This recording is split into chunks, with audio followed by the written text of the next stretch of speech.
Sie ist 19 Jahre jung, hat erst vor 4 Jahren mit dem Klettern begonnen und schaffte vor kurzem ihre erste 9a in nur 5 Versuchen. Höchste Zeit, dass wir uns mit Martina Demmel befassen. Aus diesem Grund haben wir Martina Demmel in die heutige Sendung eingeladen. Willkommen Martina, schön, dass du da bist und uns durch die heutige Sendung begleiten wirst. Ja, servus und danke erstmal für die Einladung. Bin froh oder finde es schön, heute da zu sein.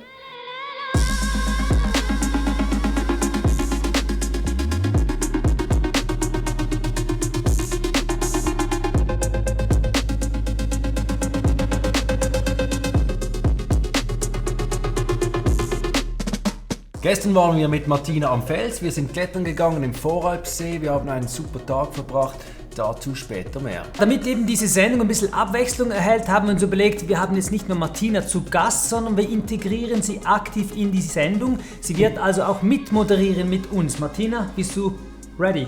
Ja, bin bereit. Cool, losgehen. Sehr gut, dann wollen wir gar nicht mehr allzu viel Zeit verlieren, sondern stechen direkt in die Kurznews herein. Das war diesen Monat wichtig, exklusiv gelesen von Martina Demmel. Nach über einem Jahr Corona-bedingter Wettkampfpause versammelte sich die internationale Kletterelite am 16. und 17. April in Meiringen. Anlass gab der IFSC Boulder Weltcup, an dem über 170 Athletinnen und Athleten teilnahmen.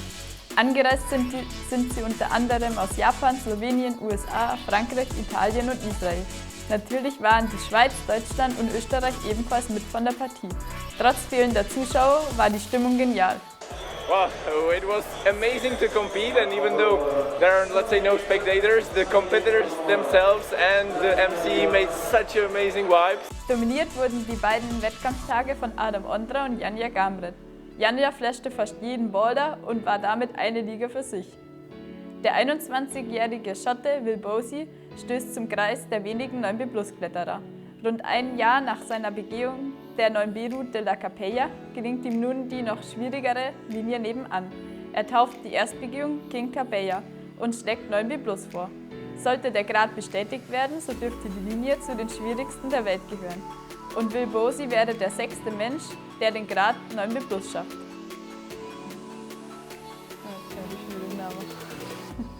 Und wieder wertet er ab. Der Franzose Nicolas Peloson wiederholt in Fontainebleau die Linie Soudan-Soy und wertet auf 18 Plus ab. Erstbegeher Simon Lorenzi hatte 9a vorgeschlagen. Bereits die Linie No Capote Only wurde von Peloson von 9a auf 8c nach unten korrigiert. Daniel Woods schafft sein Langzeitprojekt in den Red Rocks. Er klettert The Return of the Sleepwalker, Bewertungsvorschlag 9a. Vielen Dank Martina, On-Site quasi fehlerfrei durchgelesen. Chapeau. Ja, Remo, dieser Grad 9a im Bouldern, das ist ja irgendwie wie ein Gespenst. Gibt's den? Man weiß nicht so recht. Hilf uns da mal durchzublicken. Ja, das ist ein bisschen eine komplizierte Angelegenheit. Es gibt ja eben diese 2 Vorschläge, No Capote Only und Soudain Seul, die wurden jetzt beide von Nicolas Peloson abgewertet, sind also nicht mehr 9a. Jetzt stehen noch The Burden of Dreams von Alejo Catavel und eben Return of the Sleepwalk von Daniel Woods im Raum und die sind doch von einigen starken Jungs schon probiert worden, also sind valide 9a's wahrscheinlich. Das Gespenst ist also wieder ein bisschen präsenter als auch schon. Sprechen wir noch über Nico Peloson, der scheint ein notorischer Abwerter zu sein. Er hat ja schon No Capote Only abgewertet, jetzt Soudain Seul. Martina, hast du auch schon Routen abgewertet? Na, ehrlich gesagt noch nicht. Also bei mir ist immer so, dass ich mir relativ schwer tue, irgendwie das richtig einzuschätzen oder ja, vor allem, weil sie die meisten Routen dann doch immer anders anfühlen, als der Grad sagt. Also fühlt sie oft mal ja, vielleicht der 8a irgendwie schwerer als der 8c beispielsweise und deswegen ja, ist immer so, dass ich jetzt nichts aufwerte, aber auch nichts abwerte und mir dann am Ende denke, ja, das gleicht sie dann schon ganz gut aus. Unterhalten wir uns noch über Meiringen. Wir waren da ja zu Gast als Zuschauer, Journalisten durften wir dabei sein. Wir haben einen spannenden Wettkampf erlebt. Unser persönliches Highlight fand dann allerdings abseits des Wettkampfs statt. Wir sind spontan nach dem Halbfinale mit Alex Megos und den beiden holländischen Athleten Tim Reus und Marc Brandt an die Felsen oberhalb von Meiringen gefahren und haben noch ein bisschen geklettert. Ja, Alexander Megos, der hat dann mal schnell eine 7C zum Aufwärmen gemacht und dann eine 8B Onside geklettert. Das war schon sehr eindrücklich zu sehen und dann auch, wenn man das so einordnet, er hat einen Tag vor Qualifikationsrunde geklettert, dann ein starkes Halbfinale, ist auf dem 8. Schlussrang gelandet und dann klettert man kurz nach B so zwischendurch. Das war schon sehr eindrücklich zu sehen. Remo hat die 7C nach Alex geflasht. Alex hat ihn gesichert. Sag mal, klettert man eigentlich stärker, wenn Alex Megos einen sichert? Stärker vielleicht auch, vor allem nervöser. Also ich bin nervös in die Route gestartet. Scheiße, jetzt sichert mich da der Alex Megos. Das passiert ja nicht jeden Tag. Die Nervosität hat sich dann gelegt und ja, irgendwie habe ich mich schon gefragt, ja, ist das irgendein Alexander Megos-Effekt, dass ich jetzt da plötzlich 7C Flash klettere, obwohl ich schon lange nicht mehr am Fels war? Ja, also dazu kann ich auch was sagen. So. Also bei mir daheim am Götterwandel, so, da habe ich mir auch ein längeres Projekt gehabt. So, und dann, ja, also hat es immer noch weit weg gefühlt, aber dann war auch der Adam Ondra mal da und ist so in der Tour neben mir gerade geklettert.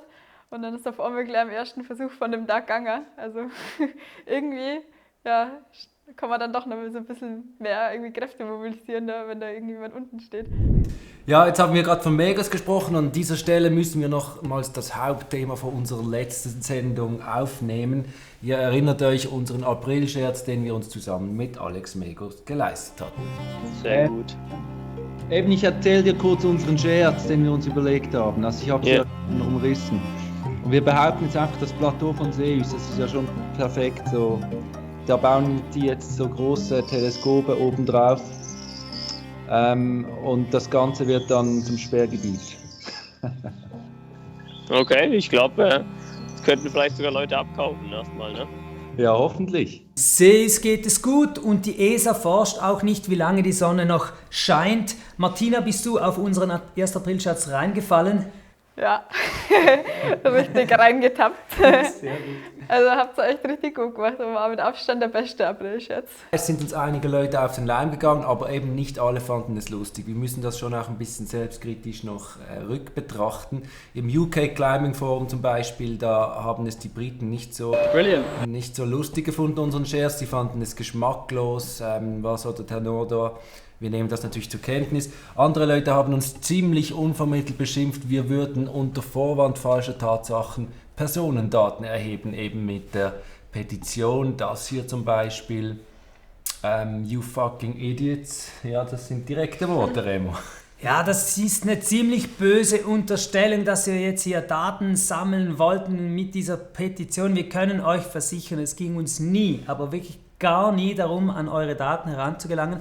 Es ging nur um den April-Scherz und wir können euch auch garantieren, diese Daten werden wir nicht behalten.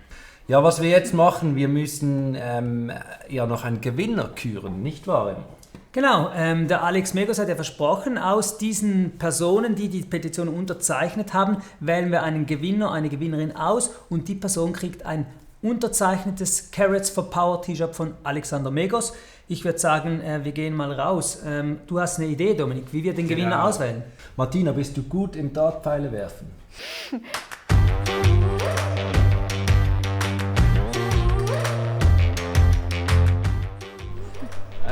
Ja, das ist unsere Petition Wall, nennen wir die jetzt mal. Das sind die 3.500 Leute, die unterschrieben haben. Du hast jetzt 3 Würfe. Du wirfst einfach mal drauf.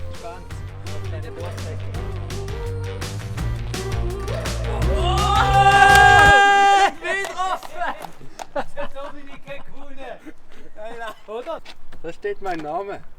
Ein bisschen größer als die anderen, aber das ist das Privileg der Macher. Ich will sagen, ich verzichte, großzügig wie ich bin. Hey!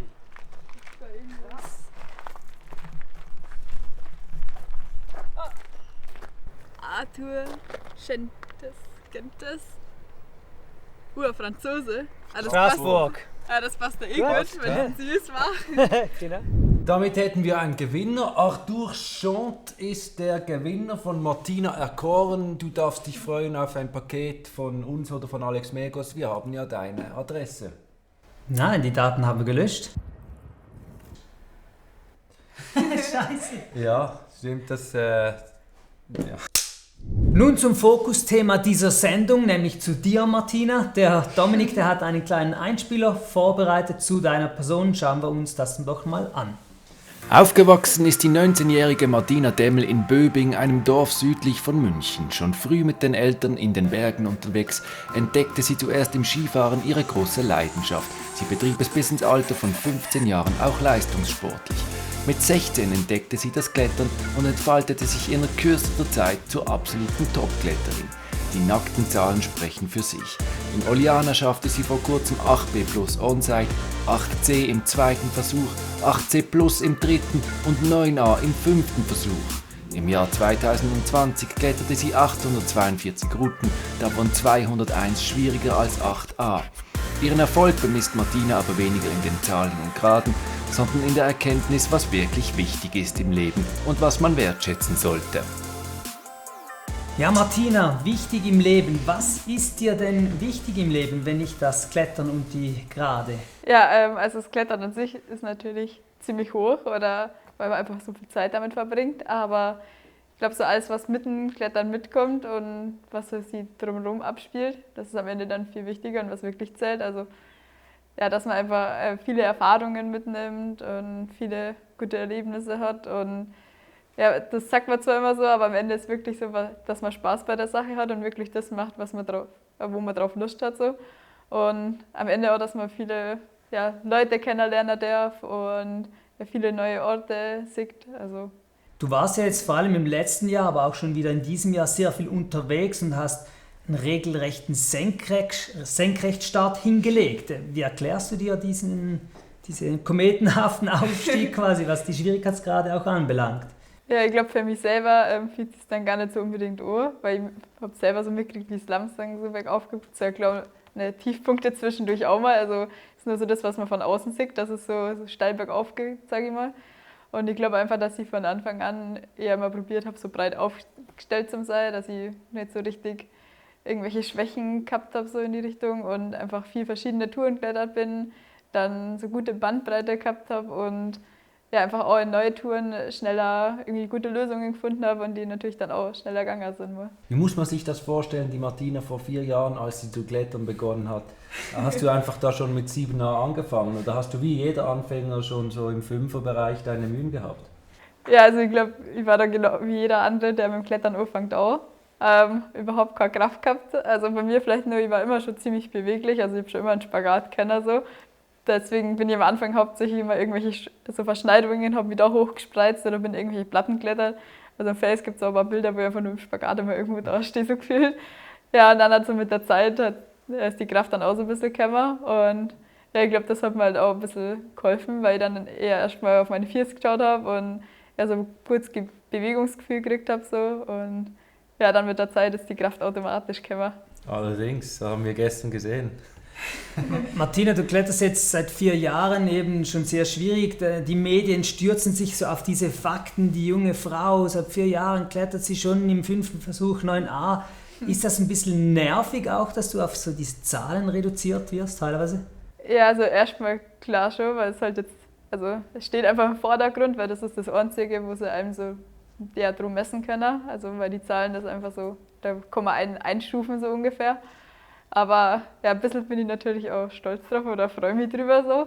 Aber ich finde, also ja, am Anfang ist es wahrscheinlich schwierig, einen anders zu messen, aber dann mit der Zeit sollten sie auch mehr so auf die Persönlichkeit schauen oder was so hinter der Person steckt und das nicht nur auf die Erfolge so reduzieren. Deshalb haben wir dich ja eingeladen, um dich ein bisschen besser kennenzulernen. Wir waren gestern auch mit dir am Voralpsee und mit dir klettern, ein bisschen auf der entspannteren Basis. Schauen wir uns doch mal die Eindrücke vom gestrigen Tag an.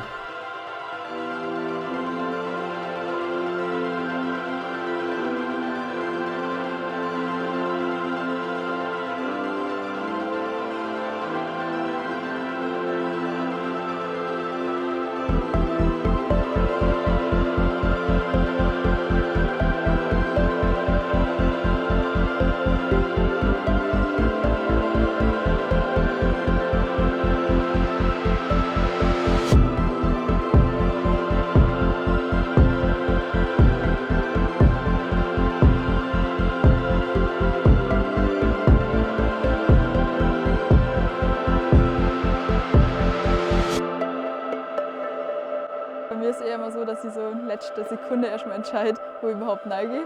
Also ich finde, das hilft mir viel irgendwie, dass mir nicht zu viel Druck macht davor oder zu viele Erwartungen. Ja, ich finde das eigentlich das Coole am Onside-Klettern, dass man eben nicht weiß, was halt auf einen zukommt, sondern einfach mal reingeklettert und dann halt das alles so intuitiv entscheiden muss. Und ja, mir fällt es da einfach auch viel leichter, dass ich so in den Flow reinkomme, weil ich eben die ganze Zeit so bereit sein muss und irgendwie schwer bin.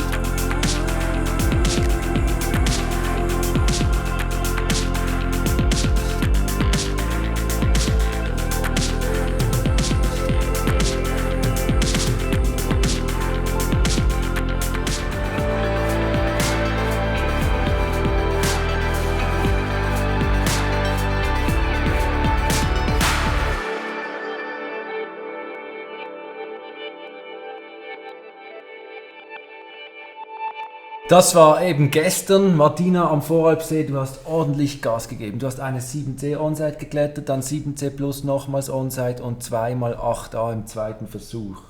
Bist du immer so drauf? Na, auf jeden Fall nicht. Also gibt auch mal schlechtere Tage, das ist immer unterschiedlich oder geht jedem wahrscheinlich genauso. Und ehrlich gesagt war es so, da kommt man aus Spanien zurück, klettert die ganze Zeit 50 Meter Touren und denkt eigentlich, ja, da müsste die Ausdauer gar nicht so schlecht sein. Ja, dann kommt man vor Alpsee und ist dann gefühlt nach den ersten 2 Metern schon pumpt. Also es ist nochmal was ganz anderes da und ja, aber was ganz Besonderes, also so eine Wand, die sieht man sonst nirgends, also so richtig einzigartig da und da muss man sich schon erstmal ein bisschen dran gewöhnen an die Ausdauer. Schon immer was anderes.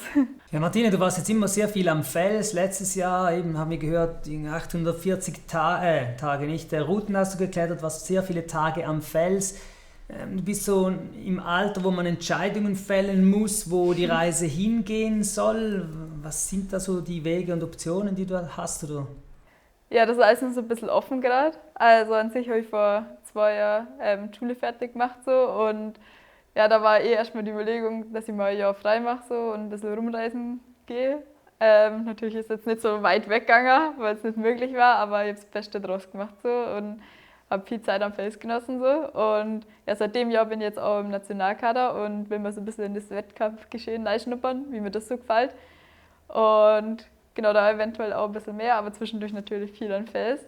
Und sonst arbeite ich bei mir in der Gegend auch im Hochseilgarten und in der Kletterhalle. Also was leider gerade nicht geht, weil eben da gerade zu ist. Aber letzten Sommer habe ich mir da ein bisschen angespart, sage ich mal, und kommt deswegen ganz gut um die Runden. Und sonst war überlegt, also eigentlich wollte ich immer eine Physio-Ausbildung machen, was aber mit Wettkämpfen zusammen ein bisschen schwierig ist vom Zeitlichen. Dann war die Überlegung, irgendwie so bei der Polizei das Spitzensportprogramm zu machen. Das sind aber leider meine Augen schlecht, also müsste ich erst die Augen lasern lassen. Genau deswegen. Du hast jetzt Wettkampf erwähnt. Bislang hast du noch wenige Wettkämpfe gemacht. Du wirst in Zukunft aber auch das vermehrt machen. Jetzt muss man ja erwähnen, du kommst ja vom Skifahren. Du bist ja wettkampfmäßig Ski gefahren. Ja. Kannst du von da auch die Wettkampferfahrung schon mitnehmen und ins Klettern übertragen, denkst du? Ja, ich glaube, also vom Skifahren bin ich schon so ein bisschen gewohnt oder habe so ein bisschen den Wettkampftyp schon in mir drin. Also vor allem mit dem Druck, dass man da umgehen kann damit und dass man so am Punkt eben die Leistung abliefert. Aber so beim Felsklettern habe ich das eben voll geschätzt, dass man einfach die Freiheiten hat, da die Tour zu probieren, wo man gerade Lust drauf hat und da hinzufahren. Also einfach selber als spontan zum Entscheiden. Und das halt beim Wettkampf natürlich nicht. Aber das reizt mir nicht irgendwie daran, dass ich dann wirklich in der einer Tour nur die eine Chance habe so, und da wirklich auf den Punkt so voll abliefern muss. Du hast jetzt so den Vergleich angestellt, Felsklettern, Wettkampfklettern. Das war mega eindrücklich, fand ich gestern, dich beim Klettern zu sehen, am Voralpsee, mitten in der Natur. Man hört nur die Vögel zwitschern, wenn du kletterst. Du bist völlig lautlos am Fels, sehr langsamer, statischer Stil. Wettkampfklettern bewegt sich immer viel mehr zur Dynamik, Balance, explosiv, dynamisch. Ja, das stimmt, da habe ich auf jeden Fall noch einiges zum Lernen. Und bei mir ist es, glaube ich, eher so, dass ich mir das Gefühl habe, wenn ich langsam kletter, dann kann ich die Griff irgendwie entspannter halten oder lockerer halten. Und bis jetzt, wenn ich es probiert habe, schnell zum Klettern, dann halte ich die Griff so fest und verkrampfe irgendwie so, oder dass ich halt nicht rausrutsche, wenn ich fest anziehe. Und dann pumpt es mir am Ende nach ein paar Zügen. Und ich glaube, das verlangt einfach viel Erfahrung und Routine, so, dass man da mehr reinkommt. Und am Ende muss man im Wettkampf auf jeden Fall schnell klettern, weil wenn man da so langsam wie eine Schnecke hochklettert, ist am Ende die Zeit aus oder man ist einfach platt. Also wirst du einmal in der Woche jetzt an der Speedwand anzutreffen sein? Da kannst du ja nur lang drauf warten. Nein, ich glaube, also es ist ja inzwischen so, dass bei Olympia, also das ist jetzt noch nicht das Ziel, also da habe ich noch gar nicht drüber nachgedacht, aber man muss nicht mal unbedingt Speed auch mitmachen. Also der Fokus dieses Jahr ist auf jeden Fall nur mal Lead und da einfach mal Neid zum Schauen, so wie man das überhaupt taugt, mehr Wettkämpfe zu machen. Natürlich, wenn man dann halt auch, wenn gute Bedingungen draußen sind, einfach mal in die Halle gehen muss dann und am Plastik so ein bisschen Erfahrung sammeln, genau wie man das taugt und dann halt Bouldern vielleicht nebenbei noch, dass ich jetzt nicht unbedingt beim Lead dann bei irgendeinem so einem Koordinationszug, der eigentlich nicht schwer ist, dass ich da dann rausfliege. Genau. Okay. Vorerst wirst du jetzt aber herumreisen und wir hoffen auch, dass du ein bisschen in der Schweiz herumreisen wirst und dann natürlich auch ins Tessin gehst. Das ist ja ein Klettermekka schlechthin und eben nicht an dieser Stelle, aber dazu wollen wir dir jetzt eben diesen Führer noch mitgeben auf dem Weg und euch vorstellen. Es ist der neue Tessin-Führer eben rausgekommen, praktisch druckfrisch. So ziemlich alles drin, was das Tessin zu bieten hat. Erhältlich im SRC Verlag und natürlich bei Bächle im Online-Shop. Und der ist jetzt für dich, Martina, damit du auch die Routen und die Gebiete findest. Ja, selbstverständlich sollt auch ihr nicht zu kurz kommen. Wir wollen auch unter euch, liebe Zuschauerinnen und Zuschauer, einen Kletterführer aus dem Tessin druckfrisch jetzt verlosen. Ihr müsst eine Frage beantworten, richtig beantworten, und zwar, welche Route ist das, in welchem Gebiet liegt sie und wie schwer ist sie? Schreibt eure Antwort in die Kommentare hier auf YouTube und wir werden euch in der nächsten Sendung dann auswählen. Jetzt sind wir noch nicht fertig mit Verlosung, wir müssen auch noch jene Verlosung vom letzten Mal auflösen, die Manux-Verlosung. Wir hatten euch zu diesem Bild gefragt, was sagen die Bergsteiger A und B zueinander. Diese Antwort hier hat uns am besten gefallen. Sie passt so in den Corona-Zeitgeist. Glückwunsch an MT. Wir haben dir eine Nachricht geschrieben auf YouTube. Check deinen Account und du darfst uns deine Adresse durchgeben, wenn du magst. Und dann können wir dir das Paket auch zukommen lassen. Jetzt kommt ja langsam aber sicher der Frühling und damit auch schon bald die Mehrseillängen-Saison. Wir haben deshalb diese Wetterschutzjacke von Mammut mal angeschaut und finden, dieses Teil gehört in jeden Kletterrucksack, ist nämlich auch sehr klein und kompakt. Denn wer von euch ist nicht auch schon mal in ein Gewitter geraten? Ja, das wäre es wieder mal gewesen von uns für heute. Danke vielmals, Martina, bist du hier gewesen. Es war uns eine Freude und wir sind sicher, wir werden noch viel von dir hören. Du vielleicht auch von uns, wer weiß. Ja, ich muss Danke sagen, dass ich da sein habe und dabei sein dürfen. Ja, war mega cool, dass du hier warst. Wir haben natürlich noch ein kleines Präsent für dich, das auch passt farblich zu deinem T-Shirt, ein kleiner Gymbag mit ein paar Utensilien drin und eine Flasche, nicht Champagner, ist zu gefährlich, aber Weißwein. Herzlichen Dank, Martina, dass du hier warst. Nicht vergessen, liken und abonnieren. Bis zum nächsten Mal.